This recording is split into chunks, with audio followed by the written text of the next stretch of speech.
میاد شلوار تنگ میپوشه که استخوناش پیداست. مثل اون جوانی که من دیدم یه پیرن پوشیده بود، خدا شاهده، عکس جمجمه مرده با 2 تا استخون زبدری روش چاپ شده بود. بهش گفتم آقا ببخشید بیا. گفت بله. گفتم مرده شوری؟ گفت نخیر آجا. گفتم کفن فروشی؟ گفت نخیر آقا. گفتم قبر کنی؟ آقا یعنی چی؟ گفتم تو یه ارتباط با قبرستون داری، یا نشکشی یا تابوت سازی. گفت یعنی چی؟ گفت آخه چیه توی این پیرنه؟ حالا هم که میخوای خود نمایی کنی باشی.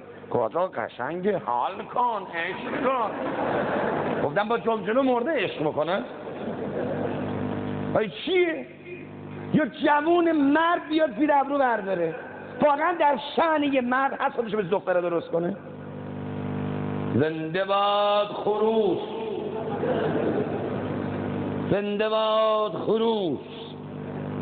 به خدا اگه این خروس 10 میلیون تومن پولش باشه حقشه. زنده باد خروس. میدونی چرا؟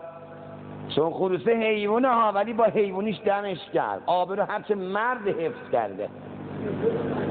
چون خروسه وقتی میره مرغ بازی، میره یه مرغی رو برای خودش جفت و جور کنه، سینه‌شو میده جلو. من دیدم ساعت‌ها من به خروس نگاه کردم، خدا شاهد. سینه‌شو میده جلو، گیرشو درست میکنه، تاجی درست میکنه، یک قوقولی قوقول میکنه، بالاشو باز میکنه، یه مانور رو بیتینگ دور مرغه میره، دمشو نشون میده، به مرغه میگه سینه رو عشق کن، صدا رو کیف کن، قوقولی قوقول رو ببین. اگه من شوهرت بشم همه خروس ها محله خوش دیفترم. من ندیدم یه خروس بیاد به یه مرغی که عاشق شده بگه میخوای برات تخ کنم؟ مرغ نمیشه بابا، خروسیشو حفظ میکنه.